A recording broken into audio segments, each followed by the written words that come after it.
Alors, on a dessiné nos différentes limites de propriété, on a dessiné nos lignes directement sur la parcelle pour respecter parfaitement la géométrie de celle-ci. Avant de commencer à modéliser et de modéliser la parcelle directement en 3D, puisque là, effectivement, on ne s'est servi que de lignes, hein, donc pour l'instant, il n'y a pas de 3D, ce sont que des lignes 2D qui nous ont permis de dessiner le contour de la parcelle. Donc avant de commencer à la modéliser en 3D, ce qu'on va faire, c'est qu'on va juste vérifier si la superficie de la parcelle qu'on a dessinée correspond à la superficie nommée écrite directement sur le plan de bornage. Ce qu'on va faire pour ce faire, on va aller sur l'outil de documentation Assure qui va nous permettre en fait de dessiner une hachure directement sur notre parcelle en sachant que la hachure, quand on double-clique sur l'outil, on fait apparaître donc sa fenêtre d'options et on peut déterminer et sélectionner l'option afficher surface, ce qui va nous permettre de déterminer en dessinant une géométrie 2D à combien de mètres carrés au sol ça correspond tout simplement. Donc comme je vous l'ai dit, on peut faire apparaître la fenêtre d'options et la fenêtre d'info en double-cliquant directement sur l'outil, à gauche dans la boîte à outils, ou dans la barre d'infos là-haut, en cliquant pareil sur l'icône de hachure, on peut faire apparaître la même boîte, donc la boîte de dialogue, hein, la fenêtre de dialogue qui nous permet de configurer l'outil. Donc là, l'option que je voulais est déjà cochée, donc c'est afficher surface. On peut choisir de ne pas afficher la surface puisque la hachure nous permet également de faire des textures de documentation. On verra ça dans un second temps. Pour l'instant, ce que je veux, c'est m'en servir pour calculer une surface. Donc je vais faire afficher surface et valider la fenêtre de dialogue. Donc OK.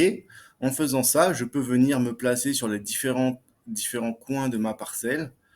Donc attendez, avant de vous montrer ça, je vous montre qu'une hachure, on peut la dessiner de différentes façons. Donc soit on choisit l'option de géométrie polygonale, soit on choisit l'option de géométrie rectangulaire, ou encore l'option de géométrie rectangulaire orientée, ce qui est franchement l'option que vous allez le moins utiliser concernant la hachure.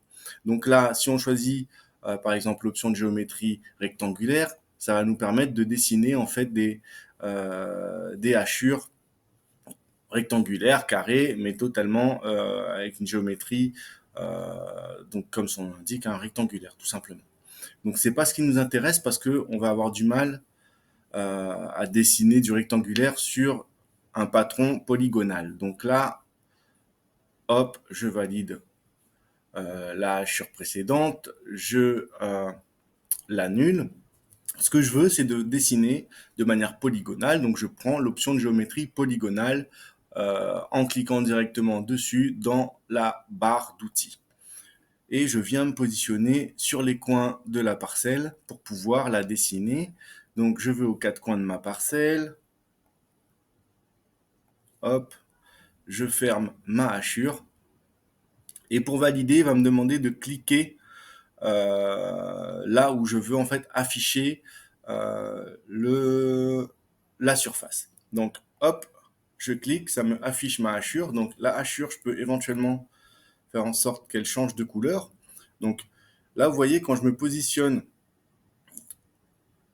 sur la hachure, ça me la met en surbrillance, ce qui me permet de cliquer dessus et de la sélectionner.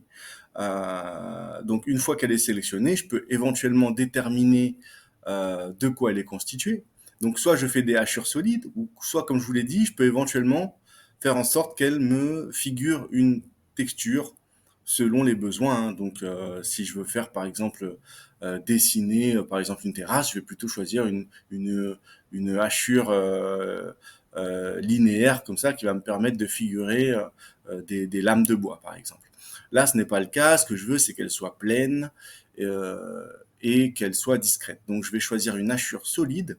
Là, elle est de couleur grise. Je ne veux pas la couleur grise, je veux qu'elle soit blanche, voire transparente. Donc je vais venir choisir une couleur blanche, par exemple, pour qu'elle se fonde dans le décor de mon terrain. Donc là, hop, j'ai changé sa couleur en sachant que elle m'a affiché la surface auquel elle correspond. Et là, on est sur 319,81 mètres carrés. Donc le dessin que j'ai dessiné représente 319,81 mètres carrés. En sachant que la parcelle d'origine, donc j'ai toujours mon plan de bornage qui est là à côté, m'indique que la parcelle fait théoriquement 320 mètres carrés. Donc on est bon à 99,80 voire 90%. C'est pratiquement parfait. Donc on sait que là, on a dessiné que la parcelle correspond vraiment au plan de bornage qui a été réalisé par le géomètre. Donc maintenant qu'on sait que notre parcelle est correcte au niveau de la superficie, au niveau de sa géométrie, on va pouvoir dessiner en fait la version 3D de notre parcelle. Donc pour ce faire, on va venir utiliser l'outil maillage. Donc l'outil maillage correspond à l'outil terrain. Donc c'est un outil de dessin 3D qui va nous permettre de représenter tout ce qui est terrain, matière au sol ou ce genre de choses. Donc on va cliquer dessus. On va, une fois que c'est sélectionné, double-cliquer sur l'outil. Donc, comme je vous l'ai dit, soit on double-clique sur la boîte à outils directement et on fait apparaître la fenêtre de dialogue pour configurer notre outil. Soit, pour ce faire, on peut exactement faire la même chose en double-cliquant dans la barre d'infos sur la même icône et on fait apparaître la même fenêtre de dialogue. Donc, on a notre outil on a notre fenêtre de dialogue de notre outil maillage, donc maillage égale terrain. Et on va dire que l'épaisseur de la parcelle, donc là c'est configuré pour qu'elle fasse 200 cm, soit 2 mètres. Et